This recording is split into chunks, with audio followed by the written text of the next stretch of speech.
At first, it looked like just another roadside stop. Then a racist cop pushed too far, kicking a woman to the gravel. He believed no one would ever see it. But within minutes, the truth was spreading faster than he could imagine, and karma was already on its way. Before we uncover every twist in this story, sit back, take a breath, and don't forget to like and subscribe so you won't miss more stories just as gripping. On a dusty stretch of Route 66 in Oklahoma, a small gas station sat under the late summer sun, its faded sign creaking in the breeze. Colonel Sarah Mitchell, a 58-year-old Army officer, pulled her old Jeep into the lot, just wanting to fill up and grab a coffee before heading home. With 30 years in the military, leading missions from Fort Bragg to Kabul, she carried a quiet strength that didn't need a uniform to show. Today, in jeans and a simple jacket, she looked like any other traveler. The air smelled of gasoline and dry grass, and the hum of cicadas filled the stillness. Sarah stepped out, stretched her legs, and popped the gas cap, unaware that trouble was about to roll in with a local deputy who thought he could push her around. This wasn't just a stop for gas. It was the start of something bigger. It was one of those Oklahoma afternoons where the heat seemed to press down on everything, making the air thick and heavy. Sarah Mitchell, a 58-year-old Army colonel, had been driving for hours through endless fields and small towns, her Jeep humming along Route 66. She wasn't in her uniform, just jeans, a plain jacket, and sunglasses, but her sharp eyes and steady posture hinted at her years of command. She pulled into the gas station, a rundown spot with chipped paint and a leaning soda machine. Sarah stepped out, stretched her aching back, and started filling her tank. The place was quiet, just a beat-up truck in the corner blaring country music. Then came the crunch of gravel. A county sheriff's cruiser rolled in slow, tires kicking up dust. Sarah didn't flinch. She'd heard that sound before, from bases in Texas to checkpoints overseas. The door creaked, and out stepped Deputy Tom Harlan, a big guy with a buzz cut and boots caked in mud. He didn't smile. "You lost, ma'am?" he said, his voice hard. Sarah turned slowly, hands visible, calm as ever. "Just getting gas," she replied, polite but firm. He squinted at her Jeep, then at her, like she didn't belong. "Let's see some ID." Sarah met his gaze. "Mind telling me what's wrong, Deputy?" He stepped closer, too close. "Your plates aren't local, and folks like you don't stop here." She reached for her wallet, slow and steady, and handed over her driver's license. He snatched it, reading her name aloud like it was a problem. "Sarah Mitchell, huh? What's your business in Carter County?" Sarah stayed cool. "Like I said, getting gas. Anything else?" The tension hung heavy, like the air before a storm. Harlan puffed out his chest, badge glinting. "You've got an attitude, Miss Mitchell. I don't like it." Without warning, he shoved her hard, knocking her back against the Jeep. Sarah caught herself, heart racing, but kept her voice steady. "That's not necessary." He wasn't done. He leaned into her open passenger door, rummaging through her glove box, tossing out maps and a granola bar like he owned the place. Sarah's jaw tightened, but she held back. Survive first, act later, her training kicked in. Then it happened. Harlan raised his boot and kicked her hard in the shin. Pain shot through her leg and she stumbled, gravel biting her knee. "Stay down," he sneered, looming over her. Across the lot, a teenage girl stacking crates froze, her phone out, recording it all. Harlan didn't notice. He climbed back into his cruiser, revved the engine, and peeled out, leaving dust and Sarah's ID in the dirt. She stood slowly, leg throbbing, and picked it up, her face a mask of steel. This wasn't over. Sarah Mitchell limped back to her Jeep, her shin burning from Deputy Harlan's kick, but her mind was already in overdrive.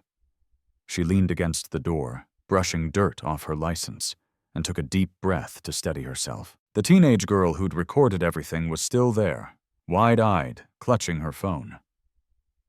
"You okay?" the girl asked. Sarah nodded, her voice calm but firm. Send that video to the news, everywhere. The girl nodded back, already tapping her screen. Sarah slid into the driver's seat, her knee screaming, and pulled out her phone. She called her old friend, Major General Dan Carter, head of operations at Fort Sill. Dan, it's Sarah, she said, her tone like iron. I was just assaulted by a deputy in Carter County. It's on video. I need Harlan's file, complaints, records, everything. Dan didn't hesitate. You hurt? I'm on it. She hung up, her fingers tight around the phone, and drove a mile down the road to a quiet diner with a flickering neon sign. Inside, the smell of coffee and fried eggs greeted her. She took a corner booth, back to the wall, eyes on the door like always. The waitress, a kind woman with gray streaks in her hair, noticed her limp. Rough day, hun? She asked, setting down a mug. Sarah managed a small smile. You could say that. Alone, she opened her secure tablet and started a file. Case: Deputy Tom Harlan, assault, civil rights violation. Her military training kicked in. Document everything, stay sharp. The video was already spreading online. She saw it on her phone, shared by locals, picking up steam on social media. Her name wasn't out yet, but the deputy's smirk and that kick were everywhere. She texted Dan again. Check civilian uploads. Video's going viral. He replied fast. Got it. Harlan's got a history, sending files. Sarah sipped her coffee, the pain in her leg a dull throb now. This wasn't just about her anymore. It was about every person Harlan had bullied. She wasn't just a colonel. She was a soldier with a mission, and she was about to fight back with everything she had. The video of Deputy Harlan kicking Colonel Sarah Mitchell spread like wildfire across Oklahoma and beyond. By the time Sarah finished her coffee at the diner, her phone buzzed with alerts. Twitter, Facebook, even local news sites were sharing the clip. The teenager's shaky footage showed it all. Harlan's shove, the kick, his smug stay down as Sarah hit the gravel. People were furious, posting comments like, "This is wrong!" and "Who is this cop?" Sarah, still nursing her sore leg, drove to a quiet motel off the highway, checked in under a fake name, and set up her tablet. She wasn't hiding.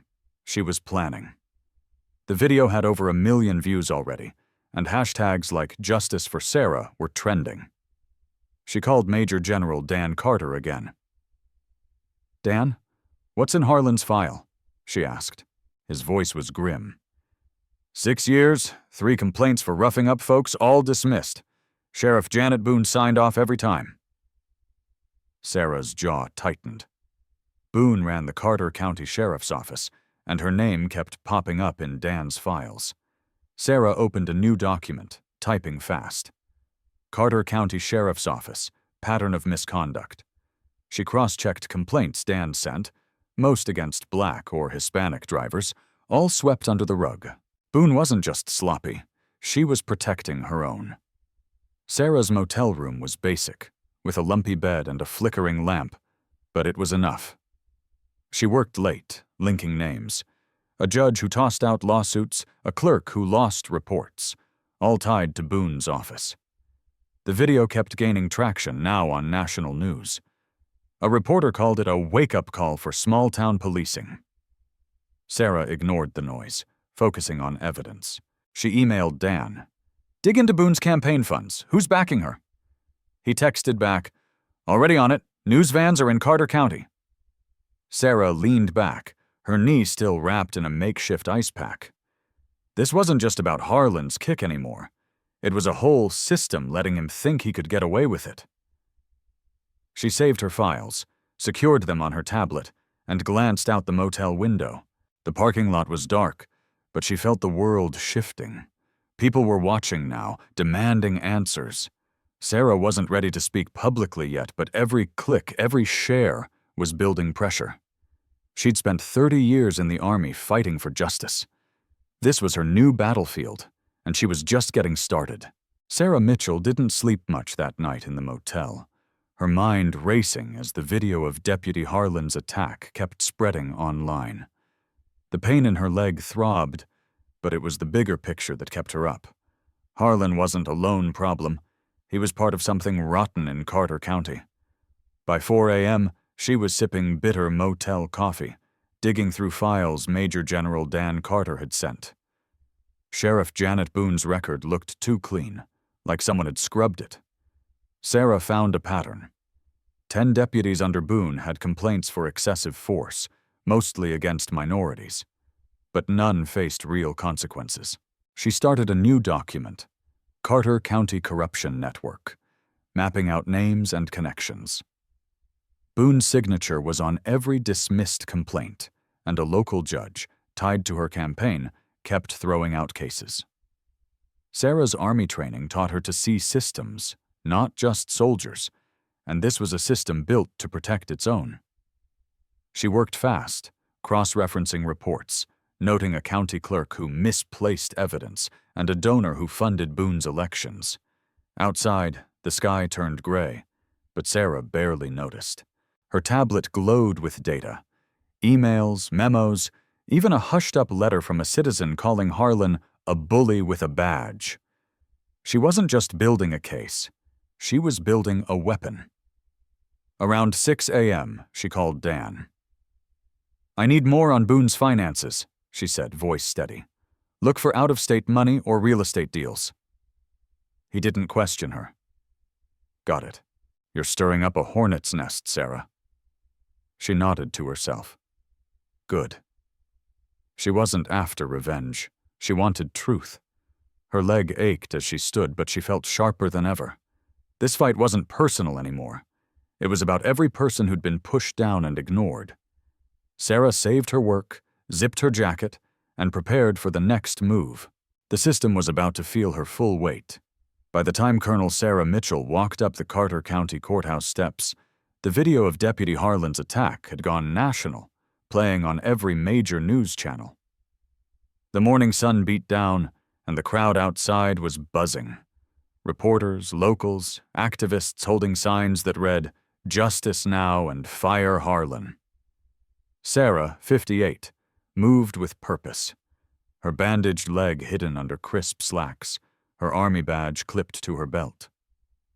She'd spent 30 years serving her country, from desert battlefields to Pentagon war rooms, and now she faced a different fight.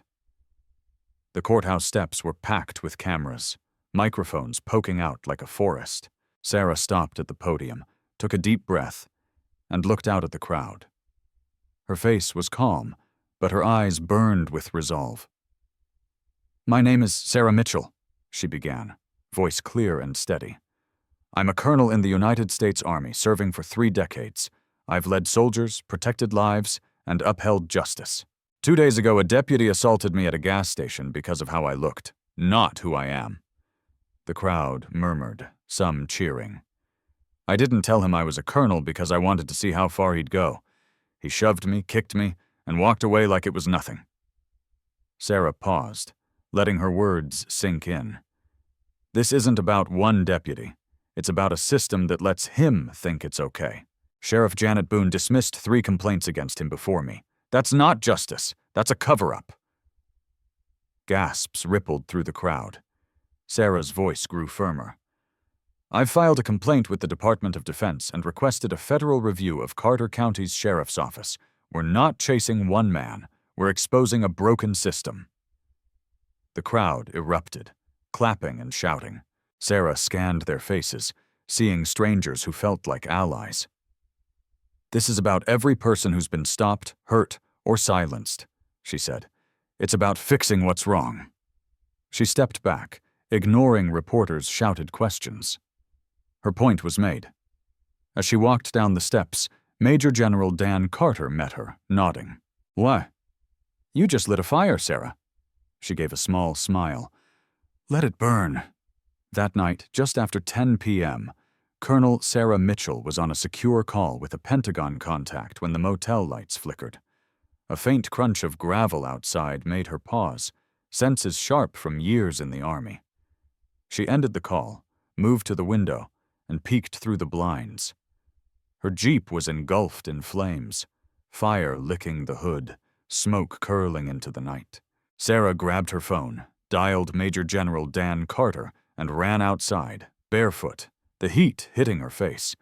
A broken bottle lay nearby, reeking of gasoline, a Molotov cocktail.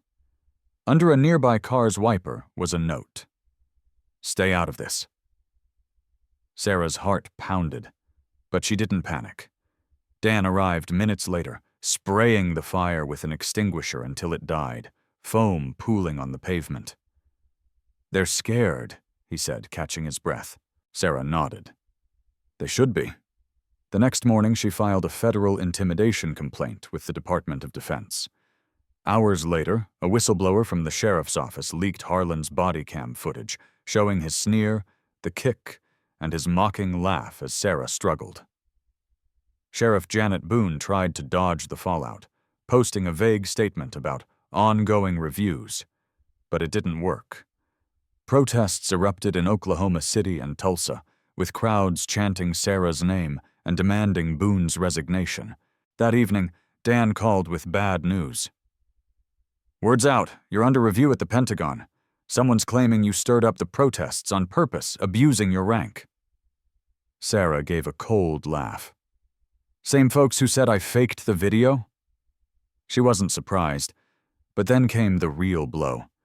An encrypted email from Army brass ordering her temporary suspension. No badge, no access, effective immediately. Sarah stared at the screen, her stomach tightening. They'd sidelined her without a word. She stood, walked to the motel bathroom, and looked in the mirror. The woman staring back wasn't defeated. She was ready to fight louder. She called Dan. "We're going public. Leak everything. Body cam, emails, all of it."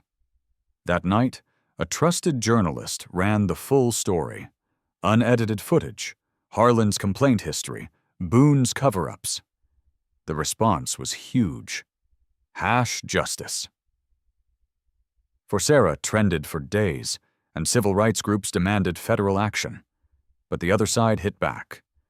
Sarah returned to her motel to find the door kicked in, her bag torn apart, a photo of her grandkids ripped in half. She called Dan, voice like steel. "They're trying to break me." "They won't," he said. "No," Sarah replied, "because I'm breaking them first." She swept the room for bugs, secured the window, and sat at the desk with her backup phone. Her badge was gone, but her fight was just beginning. Colonel Sarah Mitchell wasn't backing down, even after her Jeep was torched and her motel room trashed. She and Major General Dan Carter set a trap to catch Sheriff Boone's crew red-handed. Sarah planted fake intel online, hinting she'd meet a Pentagon investigator at an old courthouse outside Carter County, carrying damning files. The bait was a bag stuffed with blank drives, convincing but useless.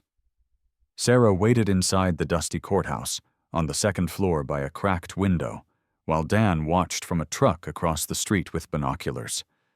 At 4:15 p.m., 2 unmarked SUVs pulled up. 3 men got out, off-duty deputies, armed, no badges.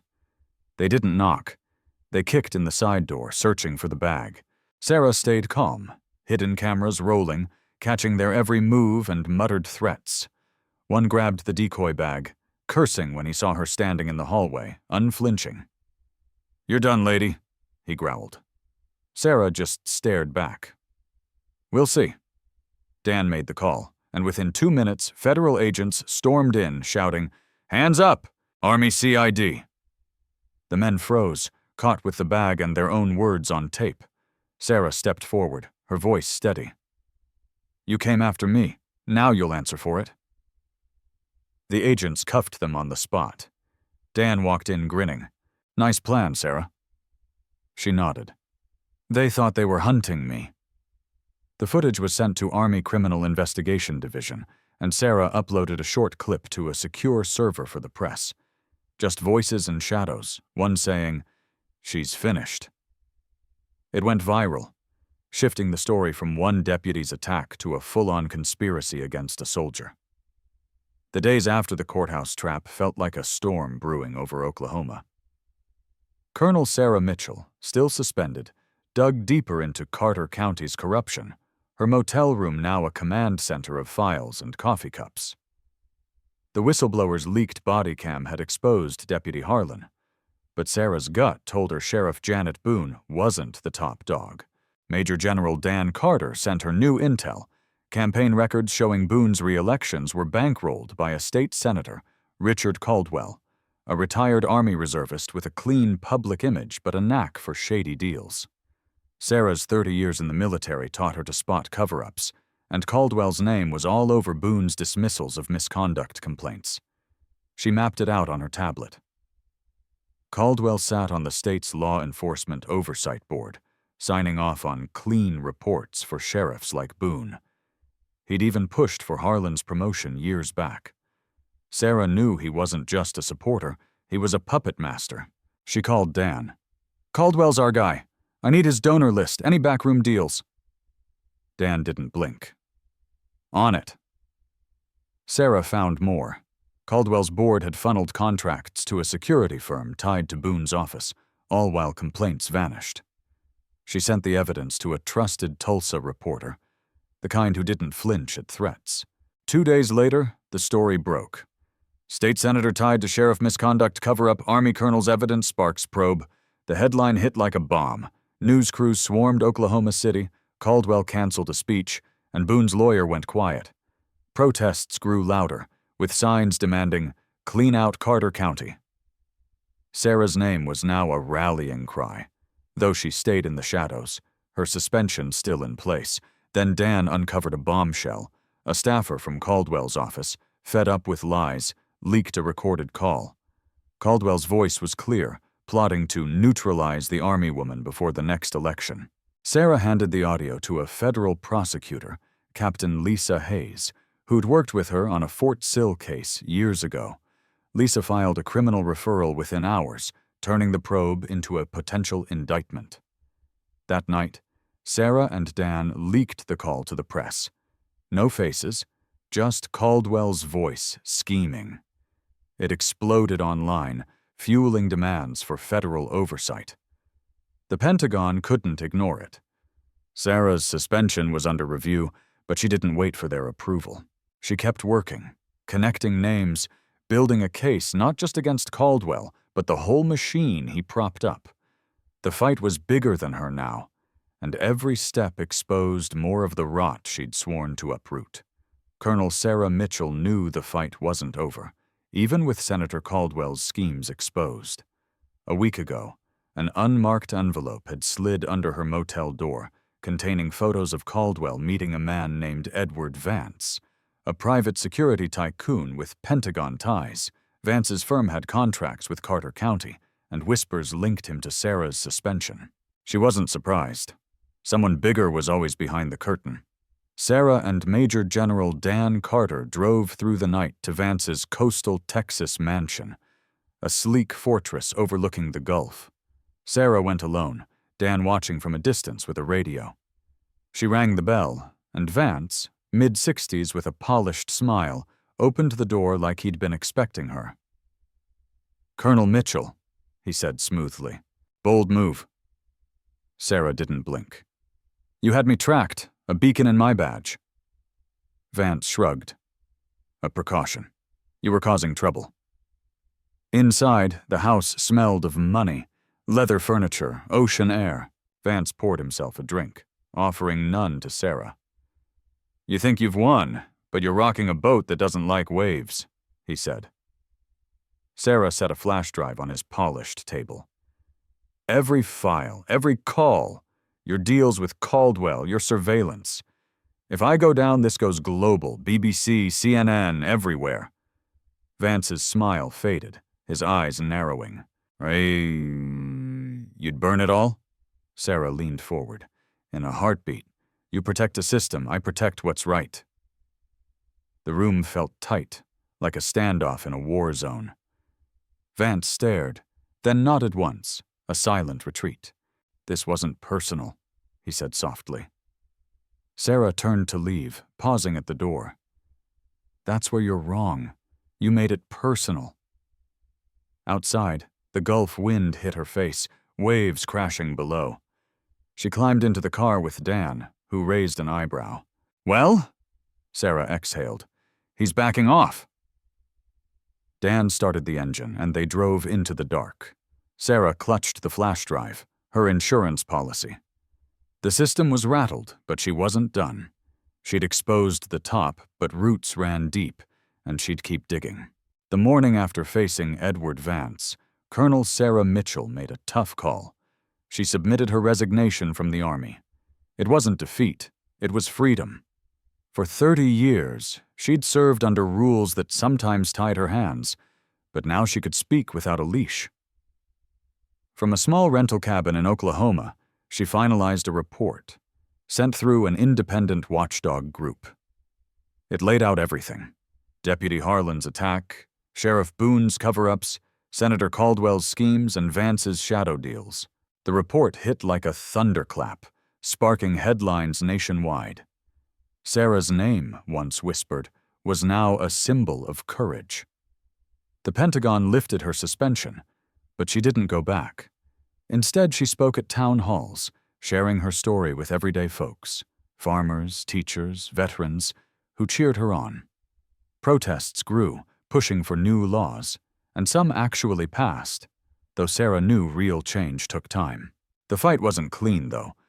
One night, someone firebombed the Carter County Sheriff's Office lobby. No one hurt, but a sign the old guard wasn't done. Major General Dan Carter called her right after. "Trouble's brewing," he said, giving her an address tied to Vance's security firm. Sarah pushed for a raid, and by midnight, Army CID found hard drives, burner phones, and photos of Sarah at diners, courthouses, even her home. Notes in the margins marked her as Target 1. The discovery fueled more outrage, with news screaming, "Army hero targeted in revenge plot." Sarah testified before a Senate panel, her bandaged leg a quiet reminder of the cost. "This isn't about one deputy or one senator," she told them. "It's about a system that lets them thrive." Her words echoed across the country. Back home, she found a note on her door. "We're watching." She folded it calmly, unafraid. The system was cracked, but it would try to rebuild. Sarah wasn't stopping. She poured a coffee, opened her laptop, and started a new file. There were more names, more fights, and she'd face them all, not as a colonel, but as a woman who wouldn't back down. A year later, Colonel Sarah Mitchell stood outside that same Oklahoma gas station on Route 66, the gravel now smoothed over, the pumps shiny and new. A small plaque gleamed by the lot's edge. Here stood a woman who fought for truth. Sarah, now 59, traced the words with her finger, her leg long-healed, but the memory sharp. She wasn't a soldier anymore, but her battle had changed lives. Laws were tougher, sheriffs faced scrutiny, and people spoke up louder. Sarah learned that justice isn't a single win. It's a daily stand. You don't need a badge or a title to make a difference, just the courage to hold your ground when the world pushes back. She taught us that truth doesn't shout. It stands firm, steady, until others see it too. For every person feeling small, ignored, or wronged, Sarah's story says you're enough. One voice, one choice to fight, can ripple out and break systems that seem unbreakable. So, wherever you are, whether you're 40, 60, or beyond, know this: your stand matters. Call out what's wrong, lift up what's right, and don't let anyone tell you your time to make a difference has passed. Sarah didn't just win a fight. She started a movement, and you can too. She drove off that day, not running from the past, but chasing the next challenge, because that's what storms do. They move forward. If Sarah's story stirred something in you, hit that like button and subscribe to our channel. Click the bell so you don't miss our next story of ordinary folks doing extraordinary things. Share this with someone who needs to hear it, because the fight for truth never stops, and neither do we. Let's keep telling stories that matter, together,